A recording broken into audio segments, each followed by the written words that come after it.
Good evening and welcome to the October 14th, 2020 meeting of the Brighton Town Board. I'm Bill Maley, Brighton Town Supervisor, and I'm pleased to have you joining us tonight.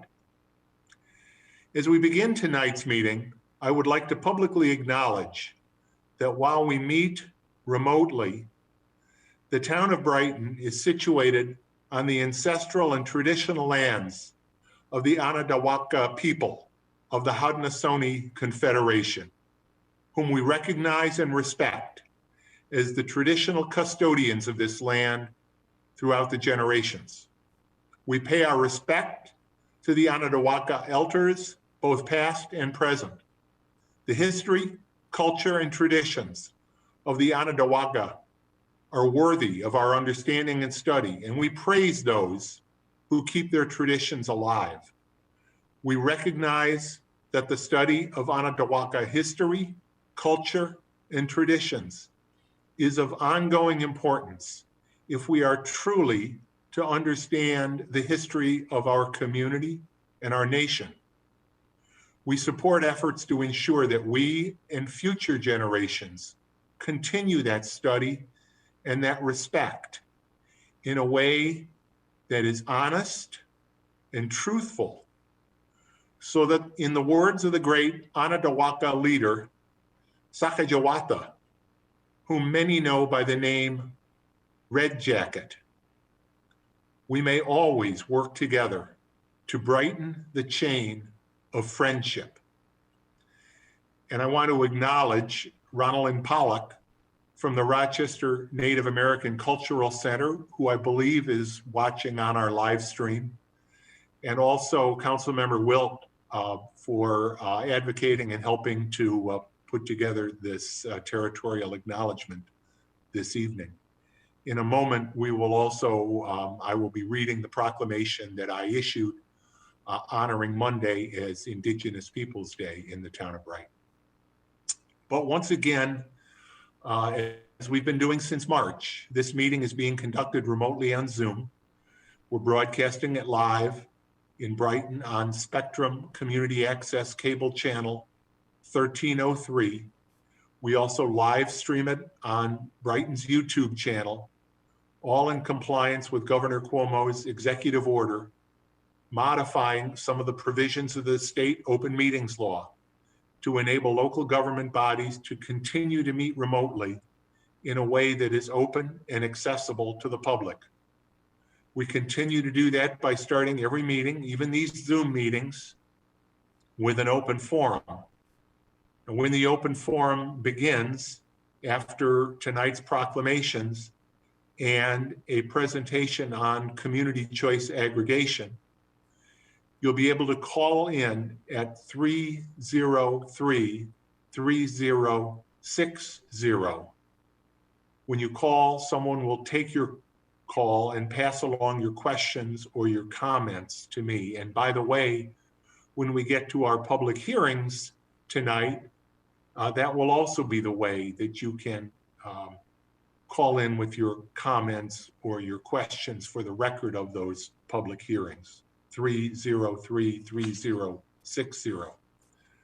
As you can see, we also continue to make our meetings accessible to the deaf and hard of hearing community with our ASL sign language interpreters at every meeting. Tonight, Allie and Nikki are our interpreters, and I thank you. Just as a reminder, the agenda for tonight's meeting, as well as all the supporting materials that we're looking at in making our decisions tonight, are available on the Town of Brighton webpage at www.townofbrighton.org. Let me shift my screen here so we can see the flag, and we'll start the meeting with the pledge. I pledge allegiance to the flag of the United States of America and to the republic for which it stands, one nation, under God, indivisible, with liberty and justice for all.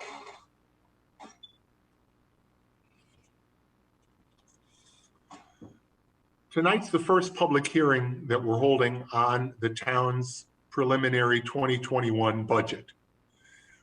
We've been talking about the budget cycle, and again, We're addressing a very difficult budget cycle this year, and we're doing so with some serious measures. Not only are sales taxes down dramatically since the beginning of the COVID pandemic, but other sources of revenue have also fallen significantly. And we anticipate that we will continue to feel at least some of the impacts of these revenue shortfalls in 2021, if not beyond. As I discussed at our last meeting, Congress has failed to adopt a new COVID relief package with aid to municipalities, at least to most local municipalities like Brighton. To date, we have received no direct aid from the federal government, and we still have no assurances that we will receive any such aid. Negotiations are continuing, but the last thing I read just before we came to order tonight suggested that it's not likely there will be any agreement, if at all, before the election. Now, in light of these revenue shortfalls, in preparing our budget, we've taken steps to reduce costs while still providing important services. In addition to making difficult decisions to furlough and even lay off certain employees, we're proposing a salary freeze for 2021 on elected officials and on our non-represented employees. We dramatically reduced department requests in the capital improvement plan that the town board previously approved. And in the preliminary budget that is the subject of tonight's hearing, we made those same departmental reductions. In spite of cost increases that are out of our control in several areas, the preliminary budget calls for a spending increase of just 1%. However, largely because of the projected decrease in sales tax revenues, in order to maintain those essential services, the preliminary budget includes a proposed 2021 tax increase of just under 3.4%, which equates to about $34 per year increase on an average $200,000 home. Special improvement district charges for services like sidewalks, sewers, drainage, and street lighting also have increases, so your final tax levy percentage increase could be greater or smaller.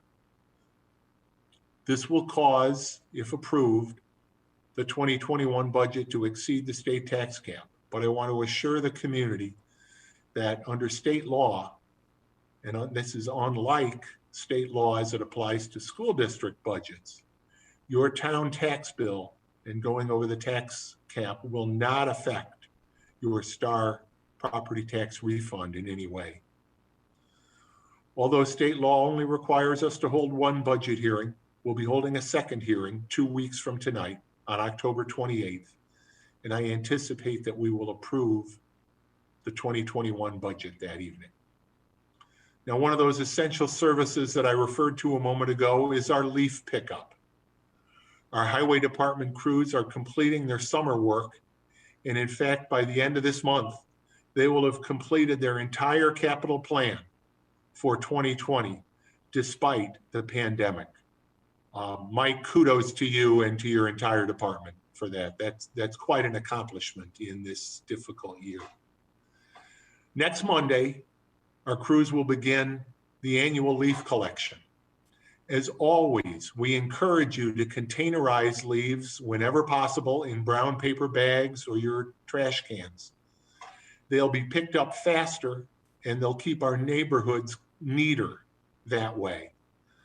However, I also recognize that for the large quantity of leaves that so many of us have falling on our lawns these next few weeks, bulk pickup is really the only viable option.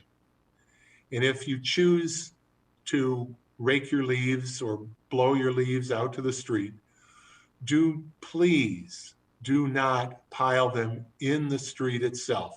Let me repeat that. Please do not pile your leaves in the street.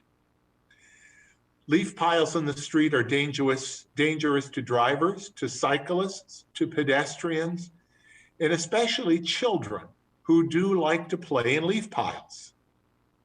Leaf piles on the street can also cause drainage issues by clogging your storm drains. Instead, please pile your leaves on the tree lawn between the sidewalk and the street, or on your lawn adjacent to the street if you don't have a sidewalk.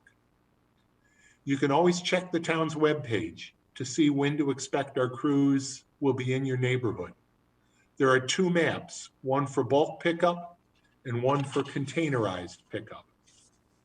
I do want to stress that particularly as we get into December, it will likely be several weeks between collection cycles due to the large volume of leaves, and in some cases, like last year, early snows that can really disrupt collections. I also want to just mention, and we're going to hear more about community choice aggregation, both from a presentation in just a moment, but also when Councilmember Wilt gives her Community Services Committee report. But our progress in community choice aggregation is such good news that I want to make sure we say it as often as we can. Starting in January, our new community choice aggregation program will give us fixed priced 100% renewable sourced electricity for residential and small business customers in Brighton at a price that is actually cheaper than the current price of either renewable or non-renewable electricity from RG&E. We'll also have an opportunity next year through a community solar program for even greater savings on regionally generated solar power. You know I love talking about win-win-wins, and CCA is exactly that.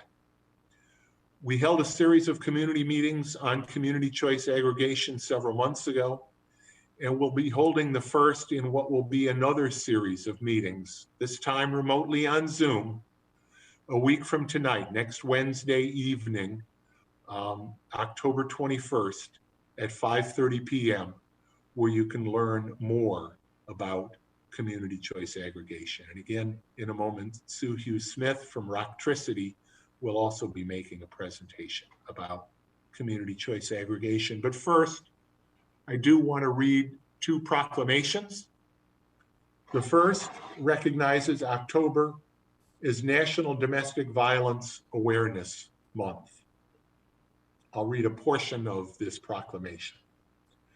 Whereas, since its designation in 1987, October has been recognized as National Domestic Violence Awareness Month in an effort to help people understand the severe consequences of abusive relationships and the damage it does to individuals, families, and significantly to our entire country, as domestic violence destroys the homes, childhoods, and freedom of an estimated 13 million people each year in a way that can reverberate across generations. Whereas the COVID-19 pandemic has devastated people's health and finances and disconnected many from community resources and support systems, worsening existing violence situations and stimulating new violence in families where there once was none. And whereas the number of people impacted by domestic violence is staggering, nearly 1 in 4 women and 1 in 7 men will experience severe physical violence by an intimate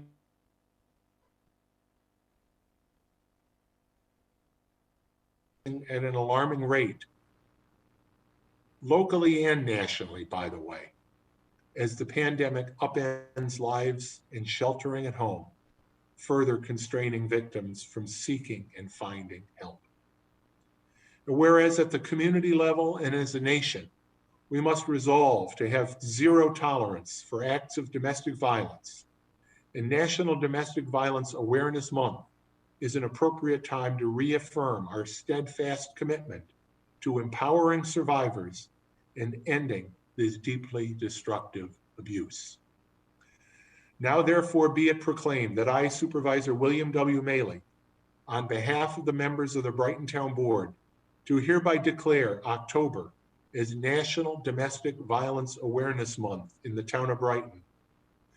Extend our sincere gratitude to all who are providing support, shelter, and hope to survivors of domestic violence, and strongly encourage those who are currently being subjected to domestic violence to seek assistance by calling the Willow Domestic Violence Center 24-hour hotline at 585-222-SAFE, or by visiting their website at willowcenterny.org.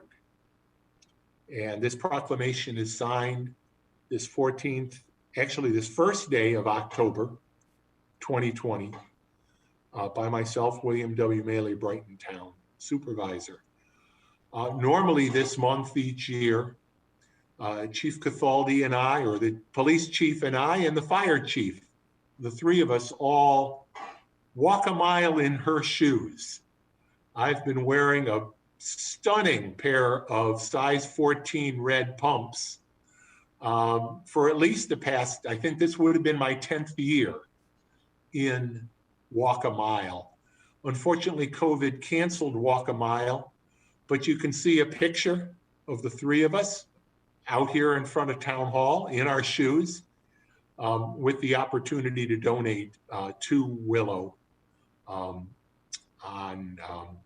Willow's remote October Domestic Violence Awareness Month fundraising program.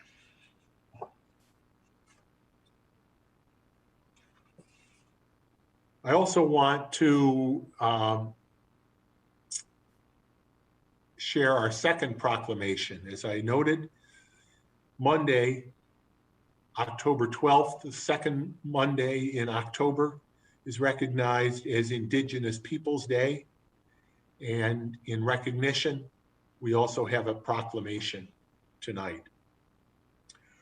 Whereas the town of Brighton recognizes that long before the formation of Brighton, Indigenous peoples of the Haudenosaunee Confederation were residents and stewards of the community in which we live. And whereas the Seneca or Onondaga Nation were known as the keepers of the Western Gate among the members of the Haudenosaunee, guarding the western areas of the Confederation from outsiders. And whereas the community we now know as Brighton was traversed by the Onondaga, and one of Brighton's best known landmarks, the Council Rock, was the site of Onondaga councils and stood along the trail leading from Canandaigua Lake to what is now known as Rochester. And whereas the Council Rock was dedicated, quote, to the memory of the Nunde Waono, the great Senecas, keepers of the Western Door, end quote, by the Rochester Historical Society on October 9th, 1919. And whereas we recognize the importance of the Onondaga to our history, and in keeping with our commitment to diversity, honor the role, further honor the role they played and the contributions they made in this region, along with the other members of the Haudenosaunee Confederation. Now therefore be it proclaimed that I, Brighton Town Supervisor William W. Maley, on behalf of the members of our Brighton Town Board, do hereby declare October 12, 2020 as Indigenous Peoples Day in the town of Brighton, and encourage all residents of Brighton to respect and honor the history of our first residents and learn about their heritage and culture and how they helped to shape our region and our community. This proclamation was signed by me on Monday, October 12th, 2020, again, on behalf of the entire town board.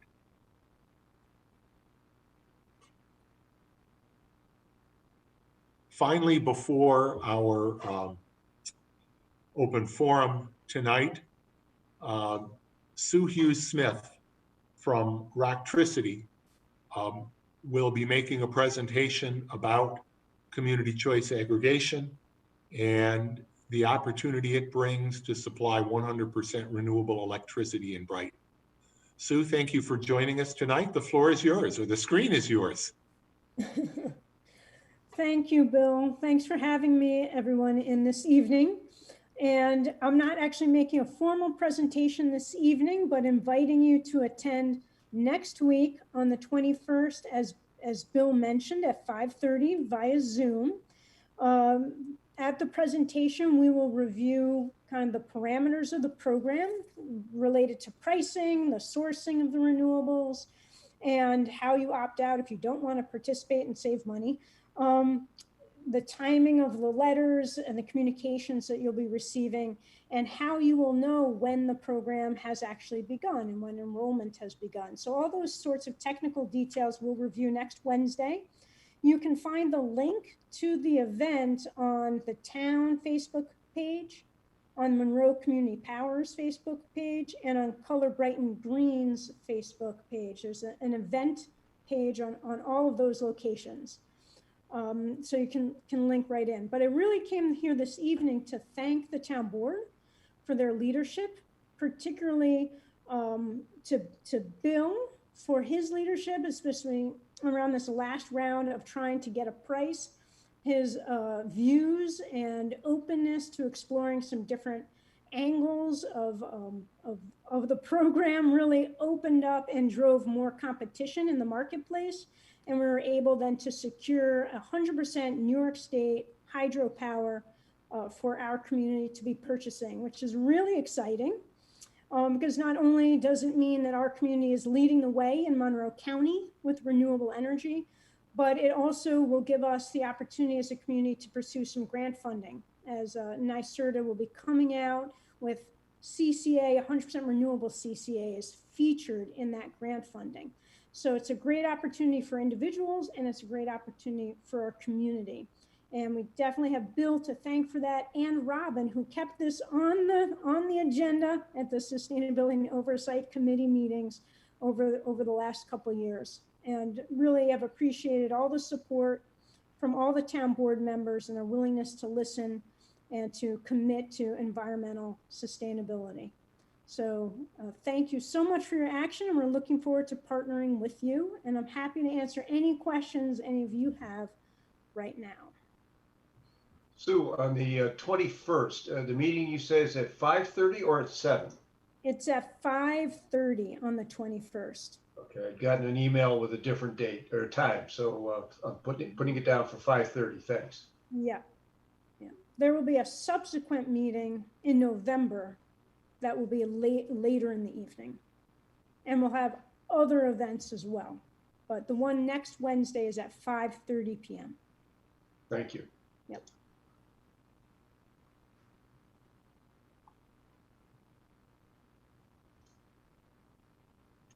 I followed directions to mute during the presentation and then forgot to unmute.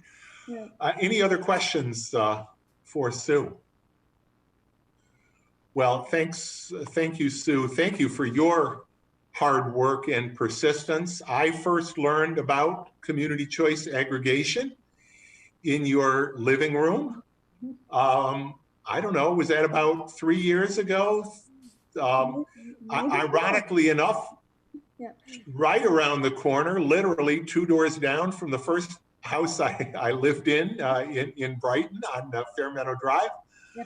But you and the People's Climate Coalition have been steadfast advocates, and Rocktricity in your role now. And I am very, very excited about the results we have and the impact that this program will have in reducing the carbon footprint of Brighton. And really, as we were talking about before the meeting, meeting the sustainability goals of Brighton as articulated in our Brighton Comprehensive Plan, which is based on sustainability. This will move the needle like nothing else. And it's a great thing. And I'm looking forward to it. And I'm looking forward to the additional presentations. Thank you. Great. Thanks for being here. I'll see you on a screen next Wednesday night. That's right. Absolutely. Well, thanks so much. Thanks for the leadership, you all. Night. Good night.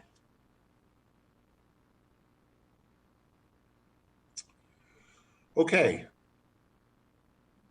We will now continue with the open forum portion of the meeting. I would note that we do have 3 public hearings that will be starting in just a little bit, all of which relate to the town's 2021 budget.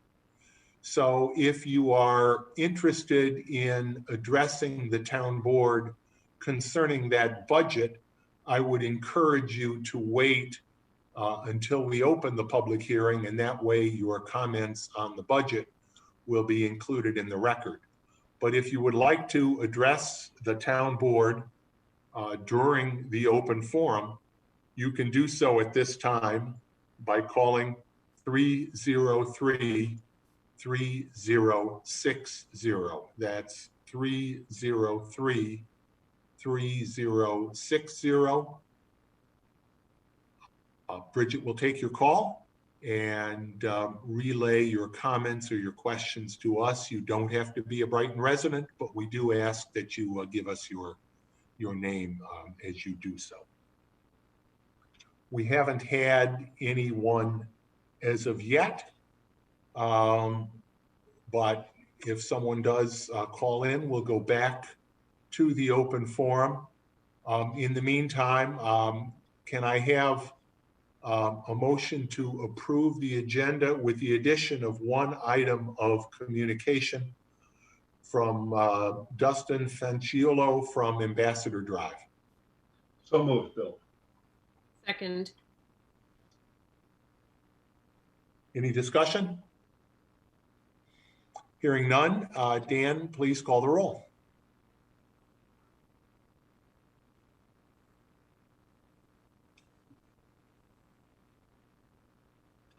Member DePonzio, Aye. Councilmember Werner, Aye. Councilmember Wilt, Aye. Councilmember Corrado, Aye. Supervisor Maley. Aye. We do have 3 public hearings on the agenda for this evening, all of which, as I mentioned a moment ago, concern the budget. And by the way, the preliminary budget is on the town's webpage. Tonight, the first public hearing will be to consider a proposed local law that will allow the town to exceed the state tax cap as a result of this budget. The second public hearing is for the budget itself, and the third public hearing is to review the special district charges. Now, I do not expect, in fact, we will not be taking action on the budget tonight or on the special district charges, but I do anticipate that we will take action on the proposed local law tonight following the public hearing on that matter. Now, I don't want anybody to worry if you'd like to address the budget or the tax cap that you're commenting at the wrong time because we have these 3 public hearings. I want to assure you we will take your comments into account for whichever matter they may relate to, and we appreciate your feedback as to what your priorities are for funding town services. I do want to thank our finance director, Paula Parker, and our deputy finance director, Suzanne Zaso, for the work that you've done in compiling this preliminary budget, particularly the work that you've done to keep spending nearly flat, despite mandated spending increases in areas like the state retirement system and healthcare. I think it's only appropriate that the budget this year, it may be difficult to see, but on the front cover of the budget is a picture of a hawk. It's a picture of a hawk that Steve Zimmer, who heads up our sewer department, took on a fence post out at the Brighton Community Garden right by the Veterans Memorial, but it is also symbolic of the way our finance department watches the numbers like a hawk. So thank you, Paula. Suzanne is not on tonight, but thank you both for doing so. Our goal is always to balance the need to fund essential services to the people of Brighton, control taxes, and preserve the fiscal strength of Brighton. Now, before I turn it over to you, Paula, for your presentation, we have received a phone call, and it really sort of, it's on the one hand, it straddles the budget, and it also addresses just a general issue. So what I'm going to do is make note of it now, but then I'm also going to ask that it be included in the record of the public hearing on the budget. It's from Mr. Ted Wolfley, who lives on Elmwood Avenue. And Mr. Wolfley,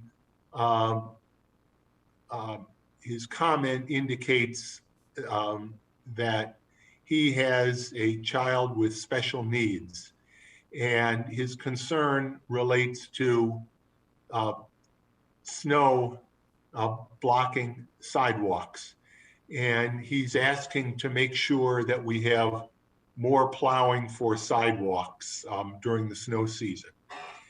And I will say, Mr. Wolfley, as someone who actually fronts on Elmwood as well myself, I certainly know your concern.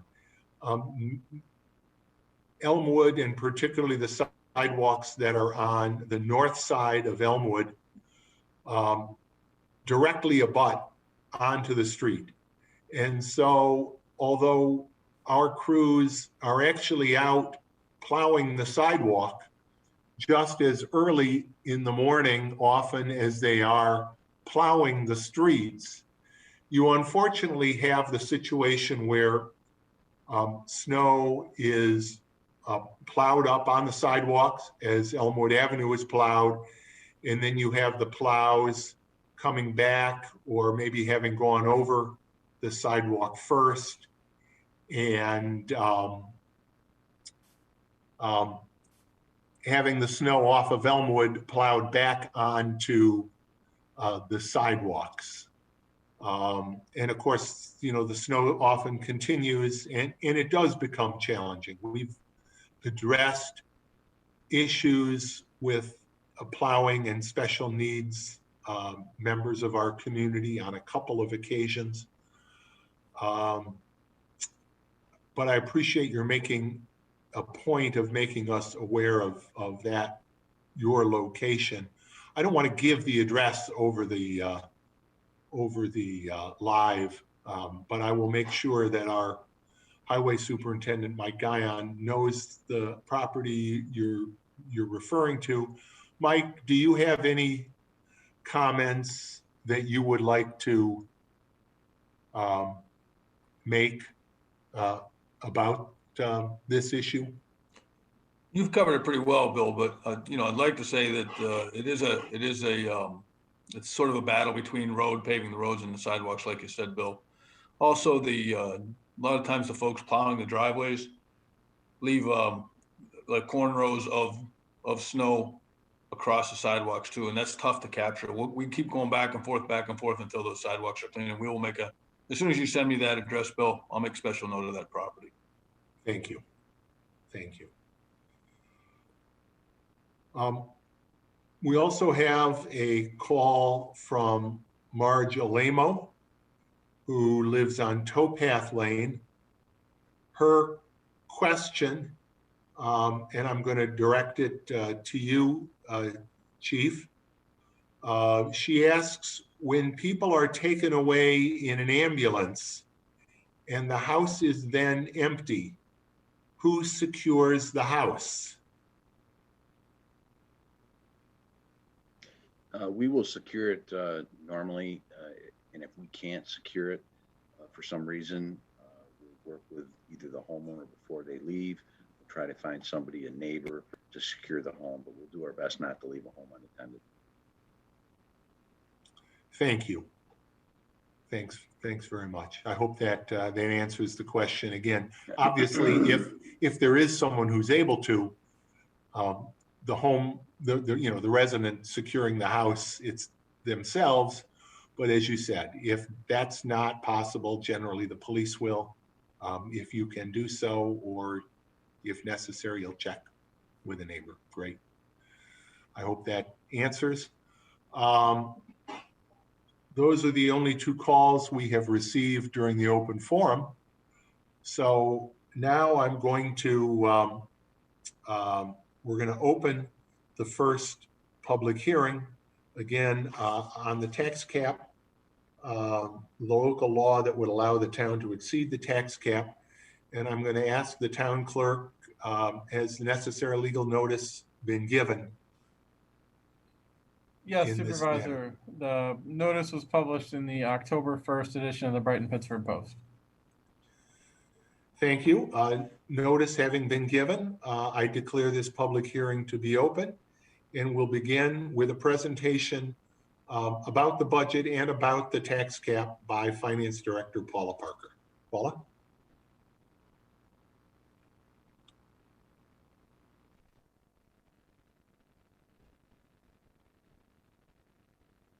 Oh, there we are. Okay, can everybody see? All right, so for the record, my name is Paula Parker. I am the Director of Finance for the town of Brighton. And there's our beautiful picture of our hawk, or, yes, the finance department, watching vigilantly over all of our finances. So yeah, thanks again to Steve Zimmer for this photograph. It's an absolutely beautiful picture. Tonight's presentation is going to be a more brief presentation than we did at our last board meeting when we went through the departments and our purchases for capital items. So I'm going to keep this kind of short this evening and really focus on our three major operating funds, which would be our general fund, our highway fund, and the library fund. And looking through this chart, I just wanted to give everybody an idea, again, of where we're going with the increase in the rates. So, and this is all included on our website under our budget section. So looking at our operating funds, our net budgeted spending is going to be the $26,361,845. When we compare that to last year, the change in dollars, as the supervisor mentioned earlier, is $266,355, or just slightly over 1%. So expenditures, our department heads worked with us. The board gave us wonderful direction in where they wanted to see our budget end up. So we did a really good job of containing what we're spending. Our problem, as you're going to see in a future slide, is not going to be so much what we're spending, it's going to be what we're losing in revenues. So if we jump down to the next section, our total budget levy is going to be approximately $15,744,000 as compared to the $15,150,000, again, approximately last year. So we're going to increase $592,000 or 3.91%. And you notice that increase in dollars here in the tax levy is more than what the change is in our expenditures. So what's that going to do to our tax rate? Our tax rate is going to go from approximately $5 per thousand in taxable assessed value to just over $5.17, or a 16.9 cent increase, reflecting a 3.38% increase or as the supervisor alluded to earlier, it's going to be $16.91 for every 100,000 of taxable assessed value. If your house is assessed to 200,000, you would again double this number to approximately the $34 annually. And this reflects the operating budgets. So if we just want to take a little bit of a walk down a summary, again, same kind of numbers, but in this particular slide, I want to focus on the changes in the expense and the revenues and our fund balance. So again, here's the 266,000 more in our authorized appropriations or expenses. But in that big red number right next to that, this is the $715,820 we're showing as a decrease or reduction in the revenues that we anticipate collecting. The biggest part of that reduction is going to be our sales tax. Other areas is going to be interest earnings. And I went through this at the last presentation. Sales tax and interest earnings are the lion's share of that 715,000 reduction. What we're doing to try to offset that estimated reduction in revenues is we're going to take $389,000 in appropriated fund balances and reserves. So in the general fund here, we're going to use 1.3 million. Last year we used, I believe, 865,000. So that's up quite a bit. In the highway fund, we're projecting to use about 20,000 more. In the library fund, about 10,000 more. So we're going to have $1,834,350 more in appropriated fund balance and revenue dollars to help offset, again, that loss in revenues, bringing us down to our change in our operating tax levy, again, our number of 592,000, reflecting, again, that 3.91. I've updated our town's assessed value. It did go up a little bit. So we are at $3,044,589,000. And as compared to our 2020 adopted budget, we're up $15,602,000 in rough numbers, or about 0.5%. And remember, in the tax cap, which I will get to, they're only allowing us about 0.25%, so half of that growth being applied towards our tax cap. So again, the assessed value per thousand rate goes from $5 to $517 per thousand, and again showing that 1.69 cents, 16.9 cents, excuse me, or 3.38% increase. When we factor in all of our special districts, the top level here is going to be just those numbers we just talked about. But looking at the special districts, our lighting districts, our sidewalk snow removal districts, our sidewalk districts, our refuse districts, sewer district. There's several districts that are in this number. So in total, when we add those districts in, their expenses, their estimated revenues and appropriated fund balances, the amount to be raised in taxes for the special districts is a little over 5.4 million. So if we jump down again to just past halfway, I've put the change in expense, revenue, and fund balance again for all of these.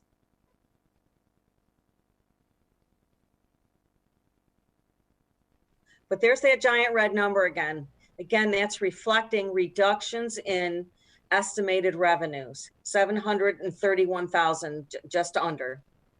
Our appropriated fund balances are up 314 overall for, again, our operating funds and our districts. So the change in the total tax levy, which would include the 592,000 for our operating funds. So the total change in our tax levy from the prior year is just under 800,000, 796,500. Total change in the tax levy dollars that we are going to I'll be raising is 3.9% overall. And remember, everything counts towards the tax cap, all special districts and all operating funds. Taking a quick look at how the tax cap is calculated. We take last year's levy, which was $19,961,655. We look at that tax-based growth factor. There's that 0.25% I alluded to earlier.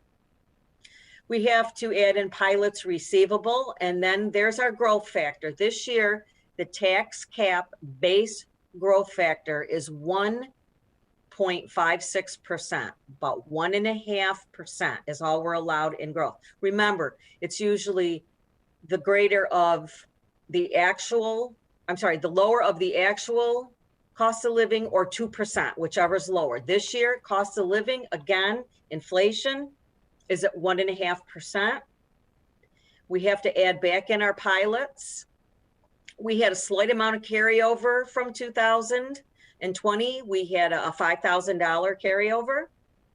This year, because our pensions percentages went up over 2%, we now get an exclusion.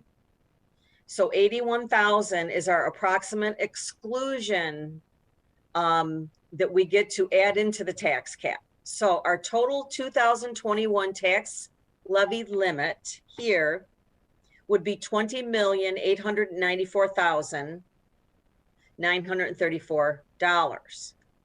That is going to allow us $485,000, 2.3% is the allowable percentage in the increase from 2020. When we take a look at what we're raising in our town operating funds, there's that $15,744,000 figure. Add in our special districts, and we're coming up with $21,206,375. It's at 3.9, or it's $311,000 over the tax cap. And this is the reason why we are going to exceed our tax cap for the 2021 preliminary budget. And if there's any questions, I'm more than happy to answer them.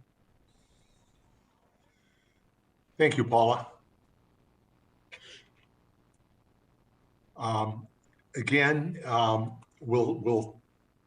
just want to make the public aware, because this is a public hearing. Again, if you have any comments on this local law, which is required by state law, if we are submitting a preliminary budget that goes over the tax cap, or if you have comments in general about the budget or the presentation that Paula just made.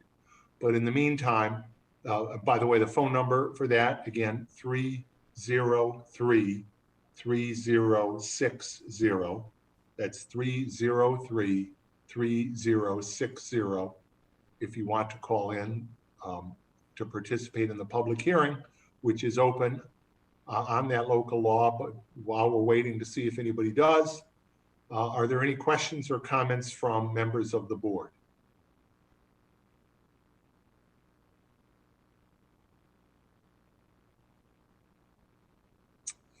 I know we've all been through these numbers, and although they did change, they changed very slightly to reflect some very slight increases in assessed valuation after the review, the assessed valuation review processes of this year.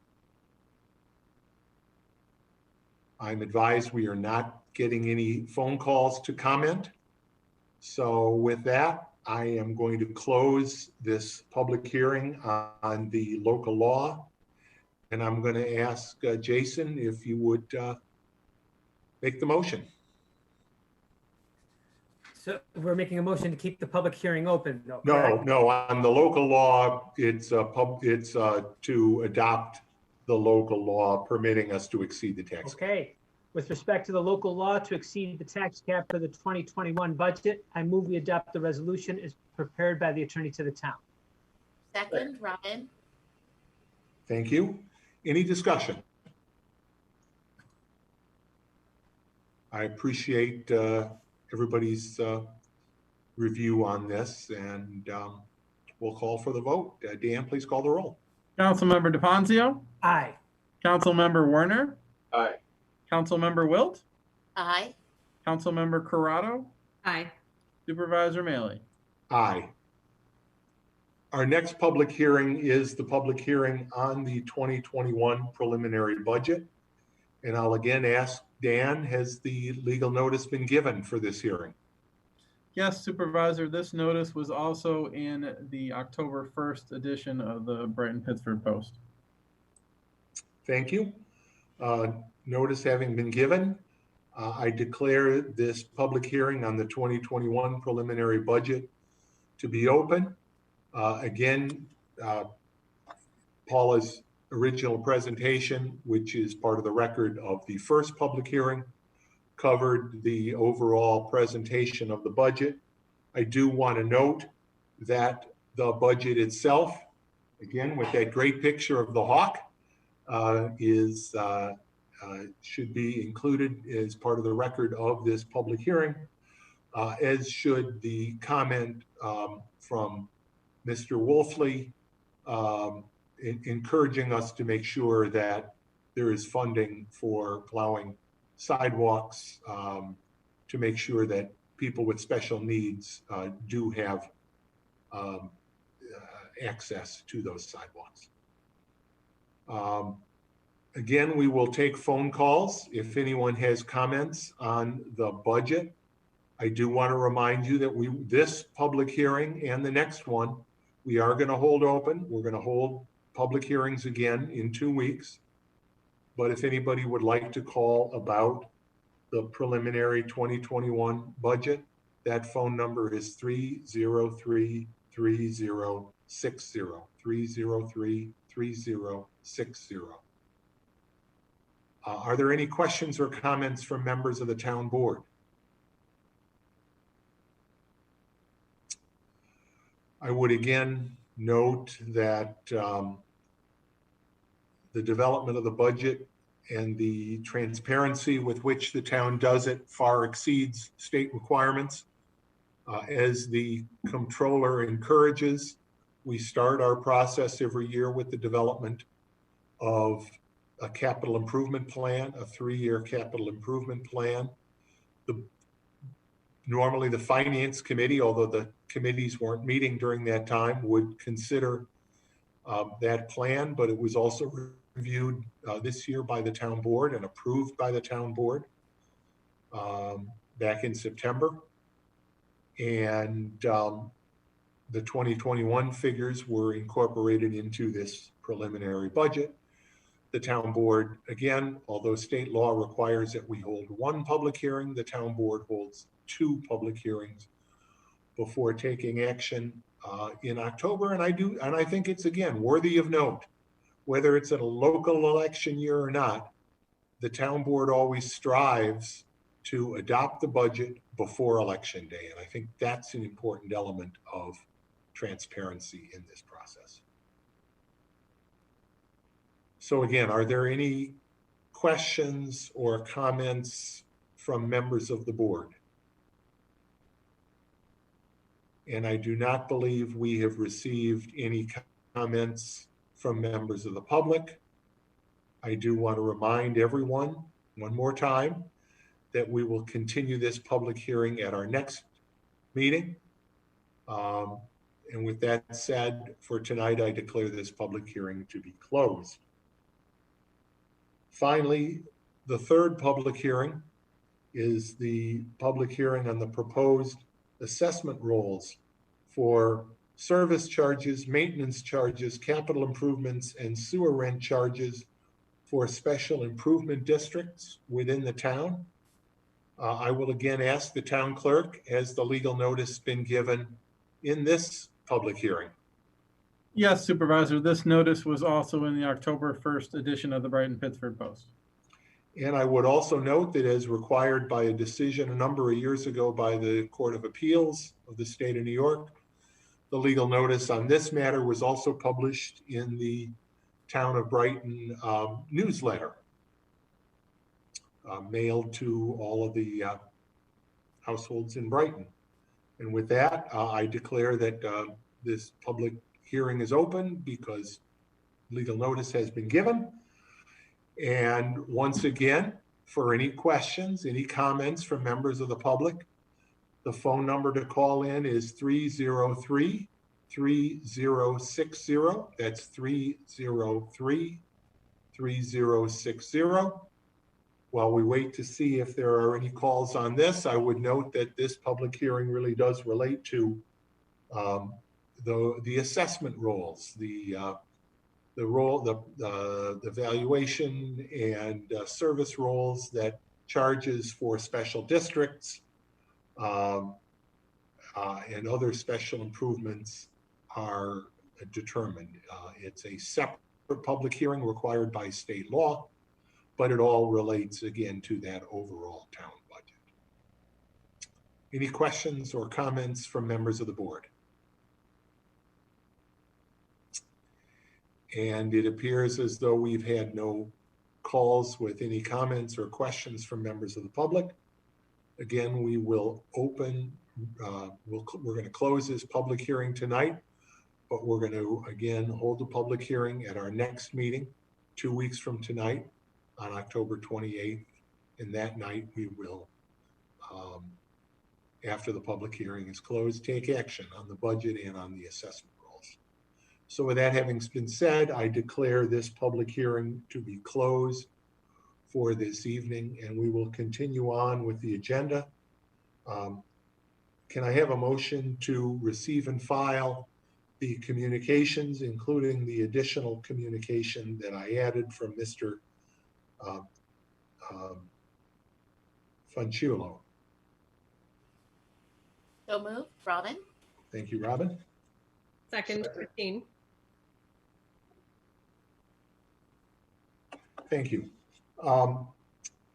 We have the land use report, the 2019 land use report from Monroe County, submitted by Rochelle Bell, a summary of land use actions relating to Monroe County last year.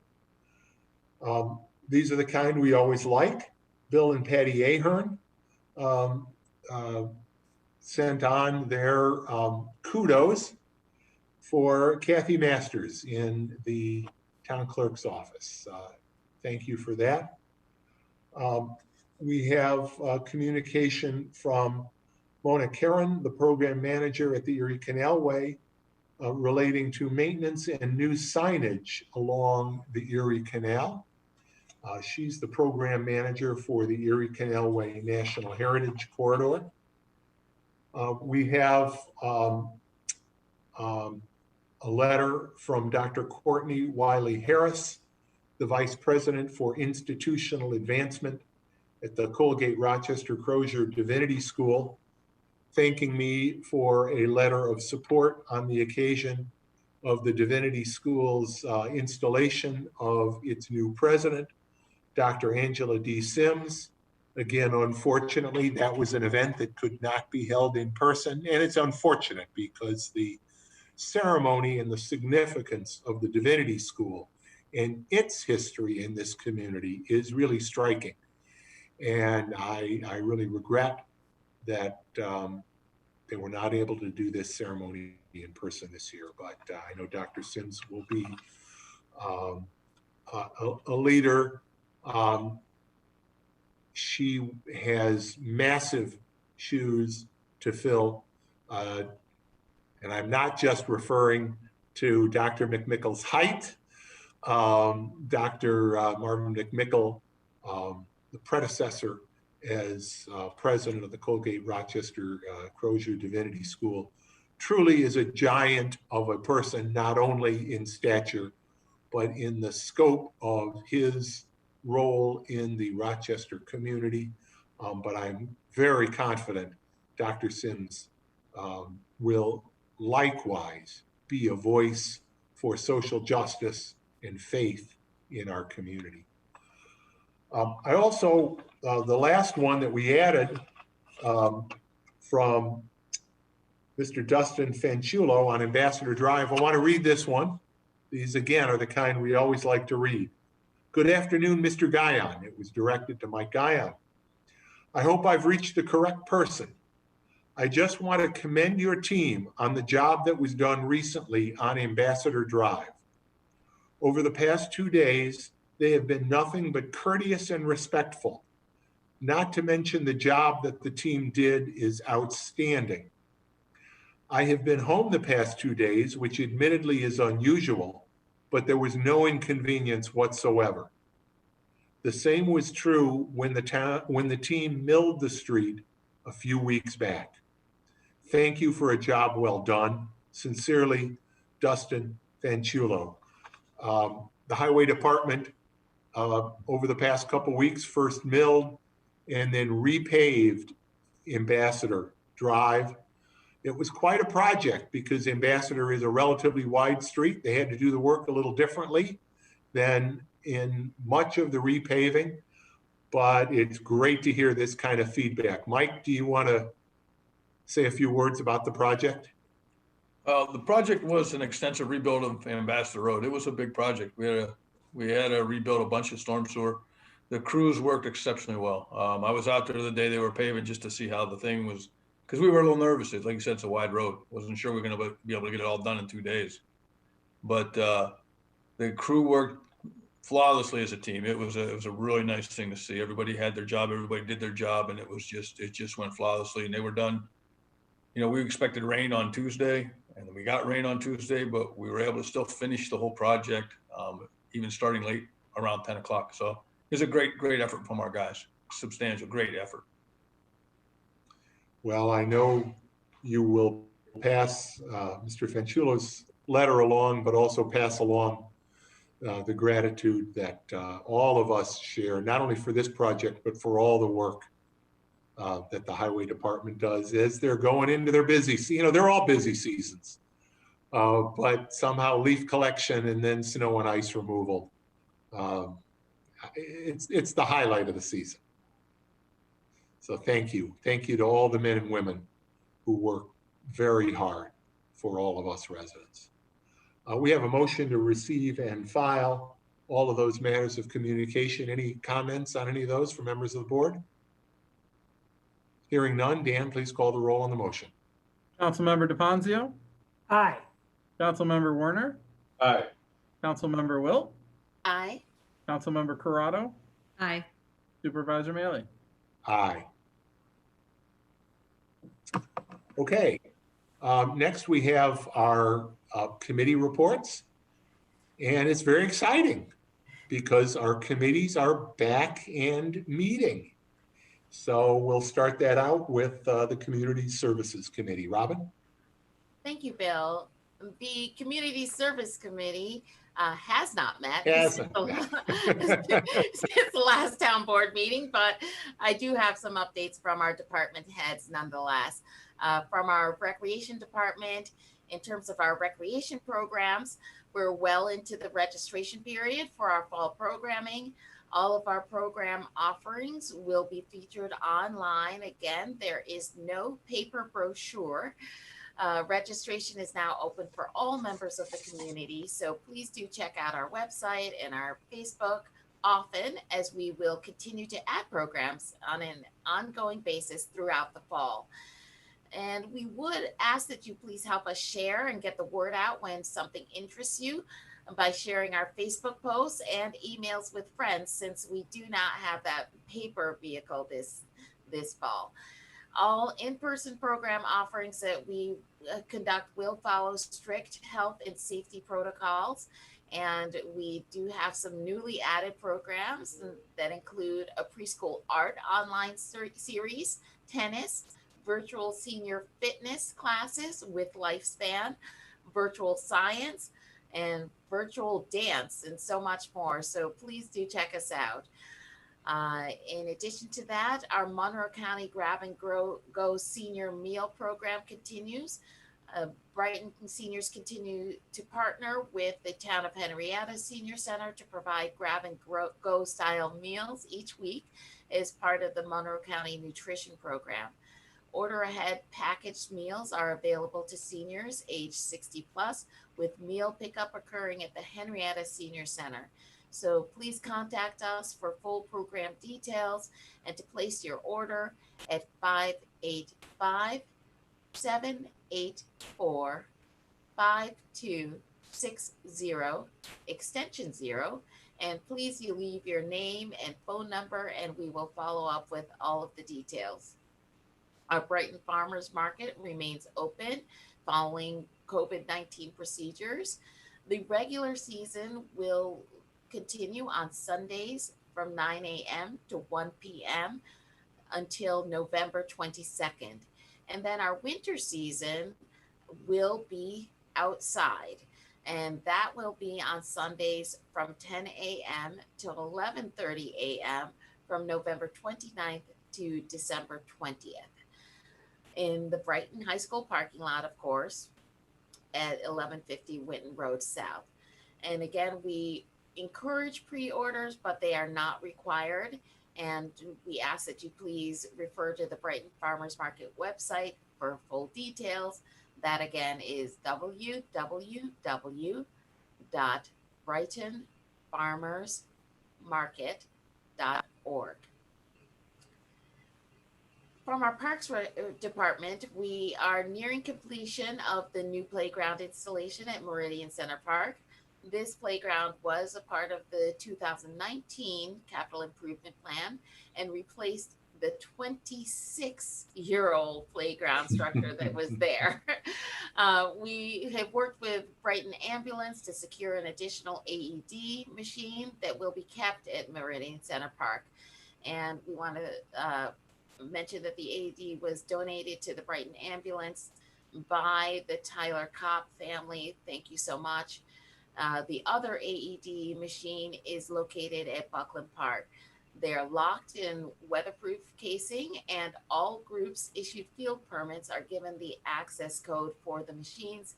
In addition, signs are installed to inform the public that they can call 911 to also gain access to those life-saving devices. We have been working with a Girl Scout troop on an ongoing invasive species removal project along the Brickyard Trail. Perhaps you've seen the Scout troop of 6th to 8th graders who have put together a detailed map and have already removed over 6 truckfuls of autumn olive, Japanese knotweed, purple loosestrife, and Phragmites. So thank you so much for your assistance with that project. Our lodges continue to be rented out and are closely monitored for occupancy and COVID-19 policy compliance. Thank you for returning to our lodges. Our youth fall sports continue to run on town fields through October 31st. Basketball and volleyball, regrettably, remain the only prohibited activities in the parks as they continue to be categorized as high-risk activity by the state of New York. In addition to that, parking continues to be restricted at Corbett's Glen to reduce the number of people in the park. And we're working to add a new trail on the southeast portion of Buckland Park. This trail will actually be a 10-foot wide grass path that is mowed and connected to the existing stone dust trail. Our parks director, our park superintendent, says that the parks continue to be heavily used on a daily basis, and he reminds everyone that our outdoor bathrooms will be closed for the season after October 31st.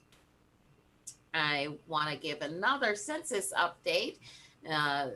We are at 77.5% response rate in Brighton.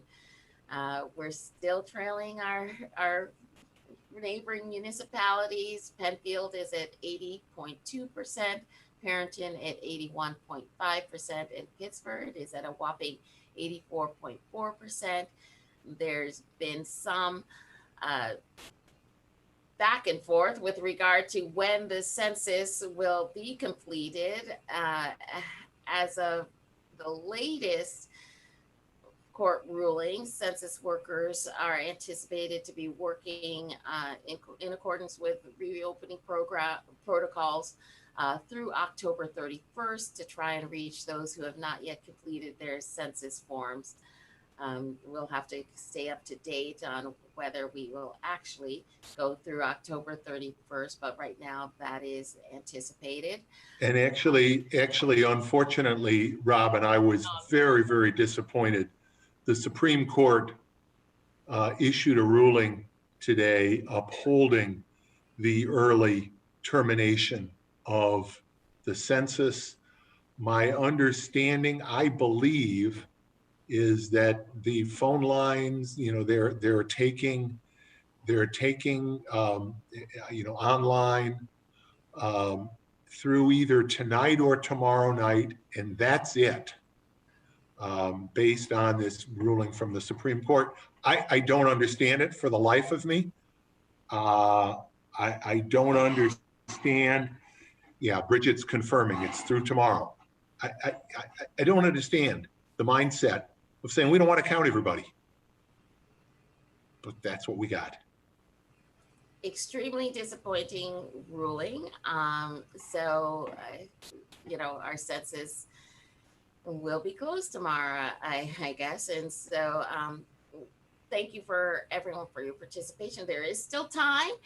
So we want to emphasize that an accurate count is critical to ensuring that we're properly funded for so many services, our emergency responders, our infrastructure, our after-school programs, our senior programs, and more. So please do take that extra time to make sure that Brighton gets its fair share and respond to the 2020 census while we still have a few hours. And again, thank you for everybody who has participated. We already had a update to our CCA, but as Bill says, it can't be repeated too often. On our October 2nd, Supervisor Maley affirmed the source power bid selection involving a 100% renewable energy product with New York State Source Energy for 24 months, beginning on January 21st. The bid price came in at 0.04292 per kilowatt hour, which is below the 24-month average weighted monthly variable RG&E rate, which is not a renewable product, of 0.4299 per kilowatt hour. So because this is a New York source product, it will qualify Brighton for New York State Energy Research and Development Authority, or NYSERDA grants. So we are just ecstatic with that outcome, and we look forward to rolling out CCA community-wide in Brighton. And as Bill mentioned, we will have those public hearings coming up, public forums coming up. So please do tune in for those. The next one will be on next Wednesday, October 21st at 5:30 p.m. An update to our Inclusion, Diversity, and Equity Advisory Board. On September 26th, the IDEA Board successfully held its third virtual public feedback session in development of the town's Inclusion and Diversity Equity Action Plan. And between now and Thanksgiving, IDEA Board members will be hosting smaller focus groups with constituencies like families of color, blind persons, youth, LGBTQI community, immigrant and refugee communities, and also our faith communities. So we look for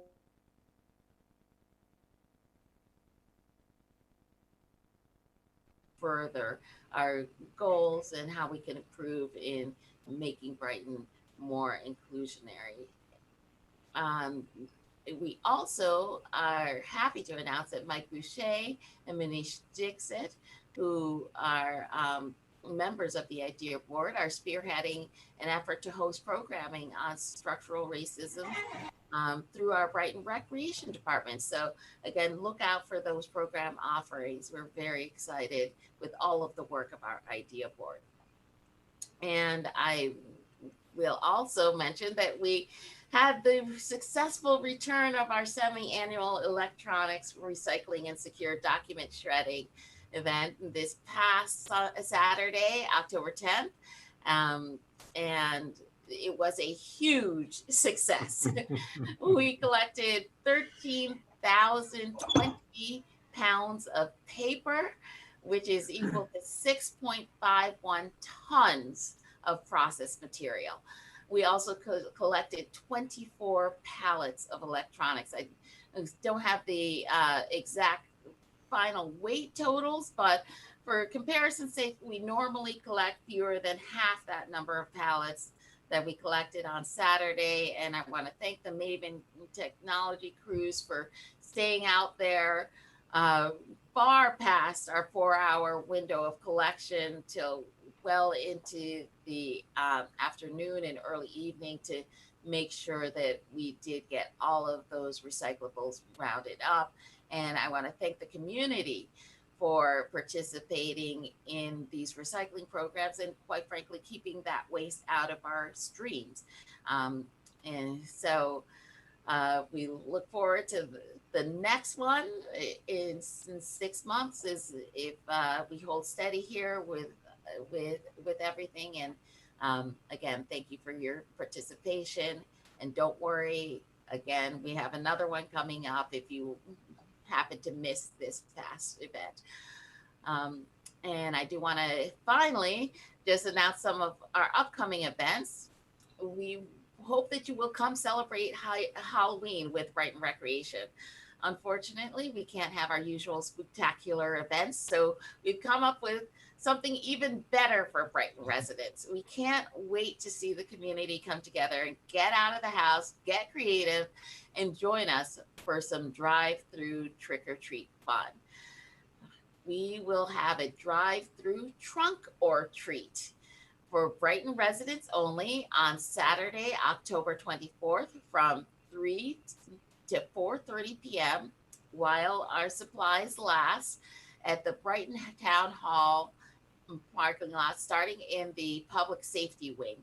So enjoy our participating tricked out trunks from the safety of your car while collecting treats. Participants are encouraged to wear costumes and decorate your car to get into the Halloween spirit.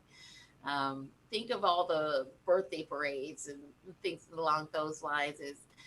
So safety comes first at this event. Participants must stay inside their vehicles at all times.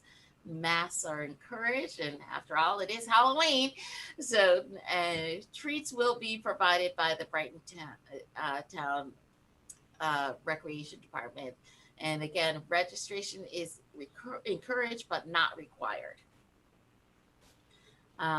So I'm sorry, I just want to mention the pricing there. $10 will reserve your spooky spot at our drive-through trunk or treat event. We will provide the treats, you provide the tricked out trunk.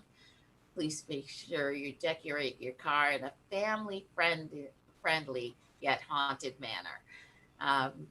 Family-friendly costumes are welcome. 2 p.m. arrive to set up in the parking lot of the Brighton Town Hall Safety Wing. And for full details and registration for both events, you can check out our town website. That is www.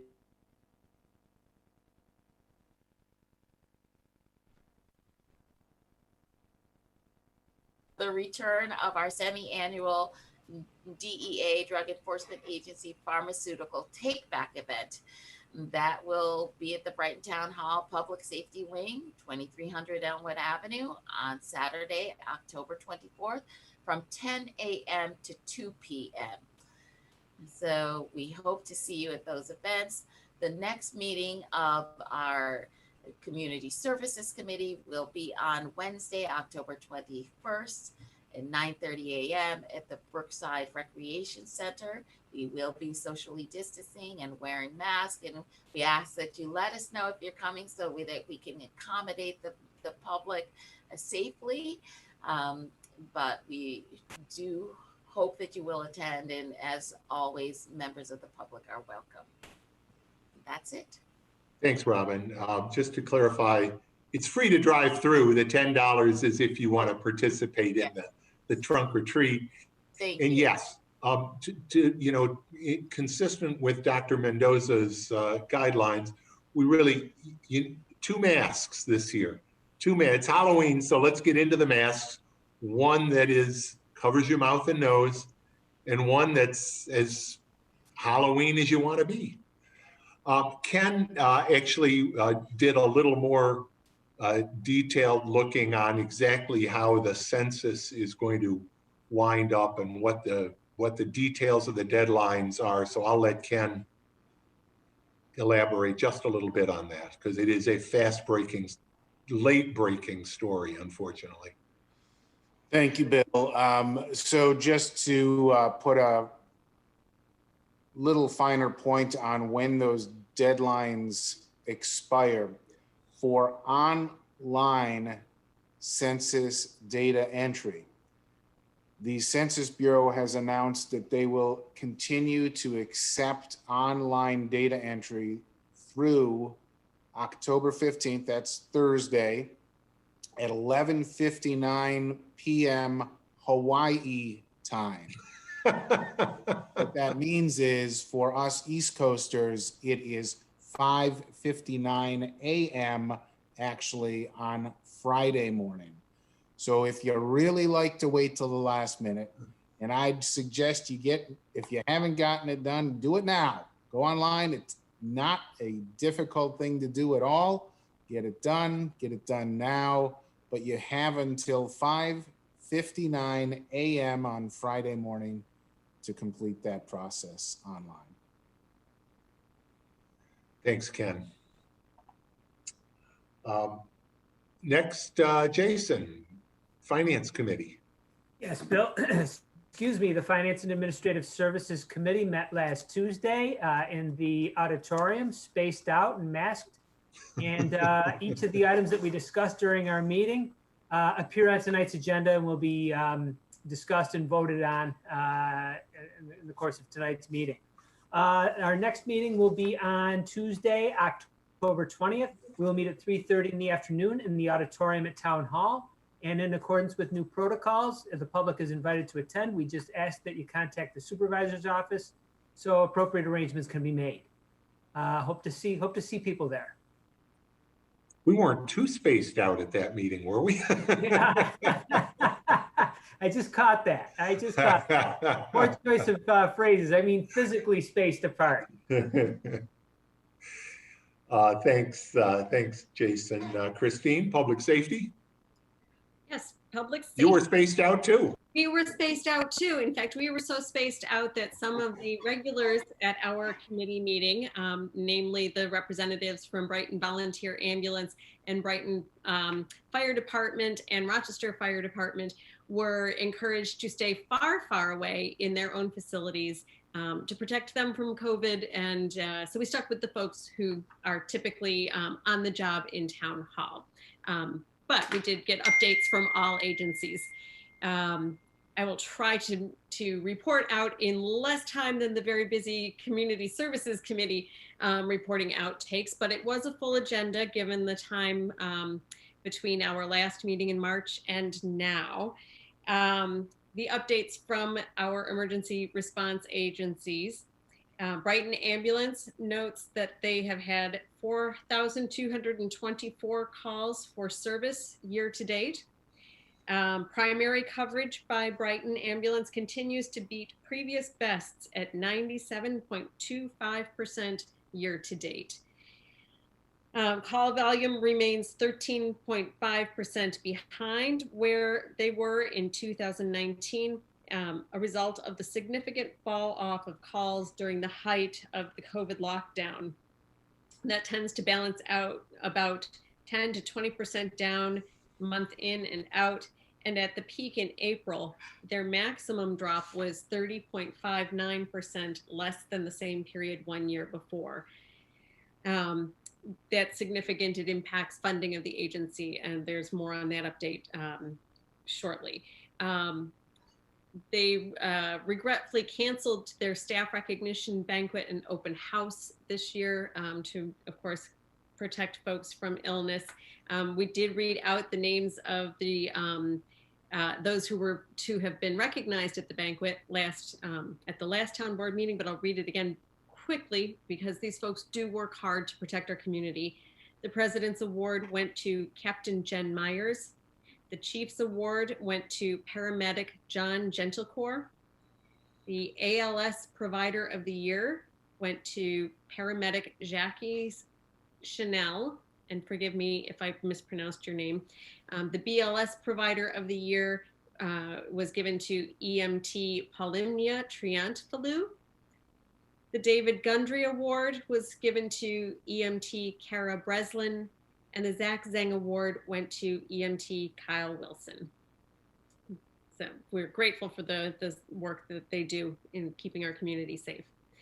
BVA also notes that expenses related to COVID skyrocketed during the last several months. Due to stock limitation and vast need, prices increased significantly. We've heard about that in other agencies, hospitals, and institutions as well. The impact of unanticipated expenditures exceeded $20,000 with no means to recoup that money. The chief notes that the County of Monroe received millions in funds that are accessible to towns, villages, school districts, and fire districts. However, EMS agencies do not partake of that. It's a concern for them. Brighton Volunteer Ambulance did receive a Paycheck Protection Program loan, which facilitated their ability to maintain pre-COVID staffing levels throughout the operational period. The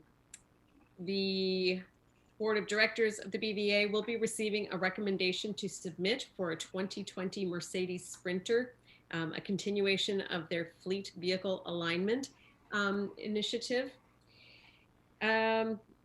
And on a sad note, the members of the Brighton Volunteer Ambulance extend their thanks to elected representatives and the community for the support that was shown at the unexpected loss of their colleague, Jennifer Carpenter, who passed away recently.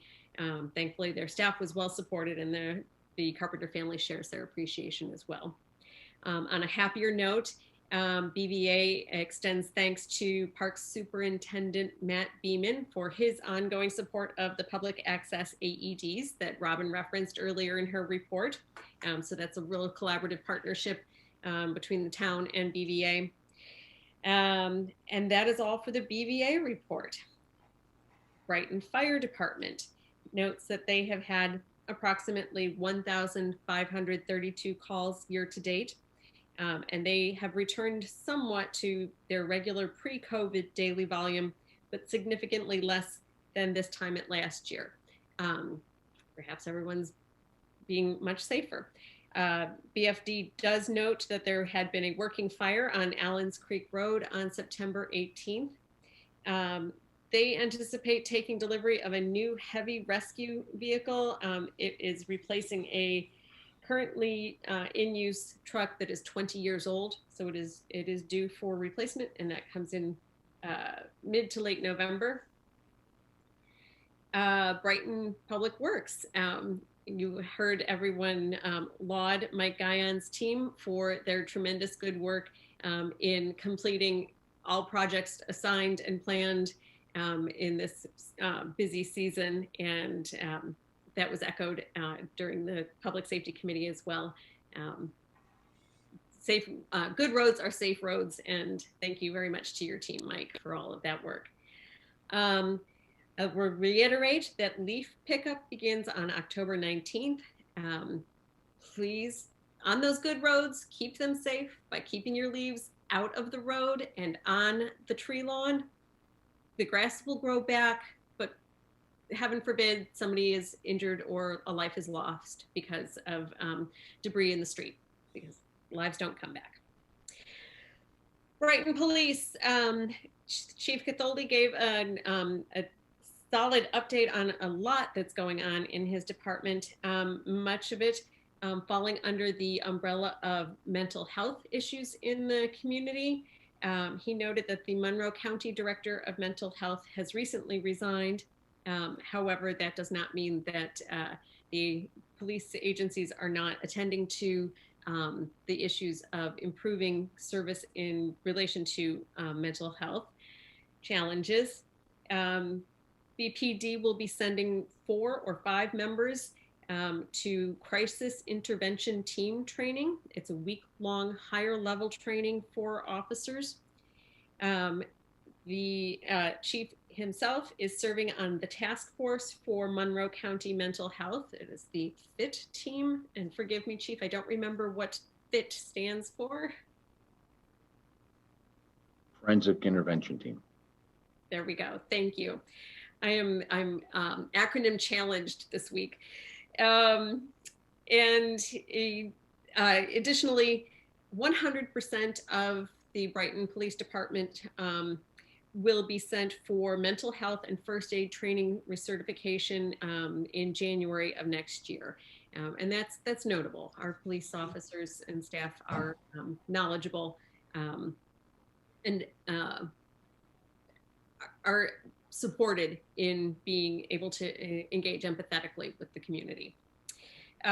Quick update on crime in the community. Larcenies are up 15% this time period over this year to date over last year. Domestic violence calls are up 24% during this same time frame. Again, as Supervisor Maley noted, this is Domestic Violence Awareness Month.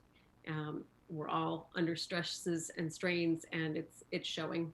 And that's a tough call to respond to for your officers. In technology in BPD, laptops are being tested out for the CAD project and will be fully implemented by January of next year. In employment in the Brighton Police Department, as the community may recall, crossing guards fall under the umbrella of the Brighton Police Department. We had one retirement recently, big shoes to fill.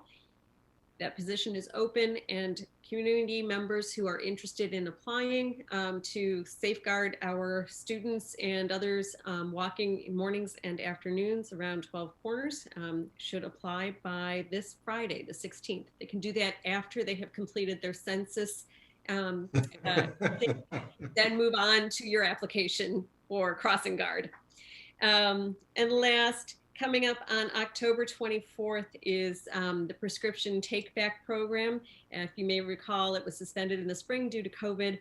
So please clean out your medicine cabinets, check around your home for medications that are no longer being consumed appropriately, and turn them in.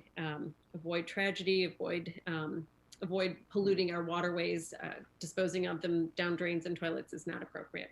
We have a great system for picking that up at the Public Safety Wing on Saturday, October 24th, 10 a.m. to noon. Last,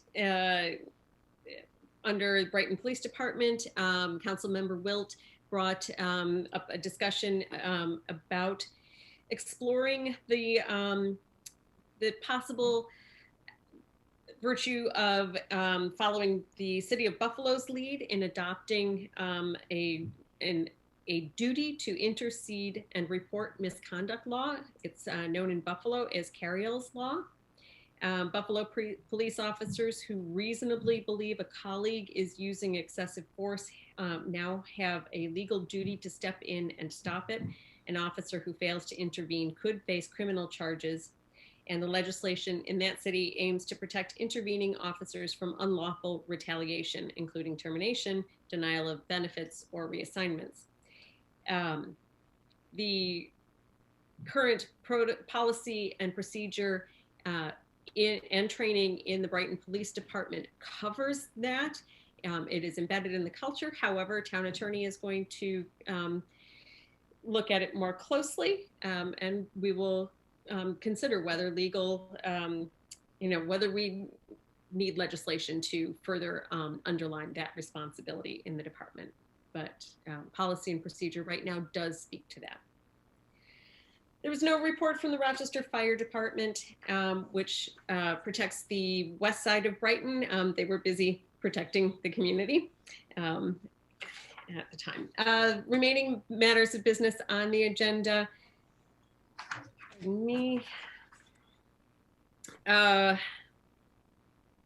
Just an update to the community. The request for no parking signs along Esplanade Drive, east of Grosvenor Road and west of Pelham Road has been met, and those signs have been installed. That should make accessing school safer for all. Traffic safety issues at Elmwood, David Avenue, and Johns Arbor Drive are a bit on hold. The concern there is that that intersection is tricky. Traffic is speedy on Elmwood Avenue, and elderly residents and their visitors at St. John's have concerns about entering and exiting there. We'll be working with administration at the development to work further with the county to consider some fixes at that area. In the meantime, please, people, drive slowly according to the speed limit and keeping an eye out for folks turning left in any of those intersections. A resident on Westfall at Evans Lane had a concern about the crosswalk, the mid-block crosswalk at Evans Lane, taking folks to the sidewalk on the north side of Westfall as you come out of Evans Lane. The resident and many others in the area have noted that drivers far too often fail to slow and stop for pedestrians and bicyclists who intend to use that crosswalk. I cannot emphasize enough that in New York State, pedestrians have the right of way. If they so much as twitch while standing at the curb, drivers need to consider that those pedestrians have the right of way. Stop, slow down. Hitting someone is not going to get you anywhere faster.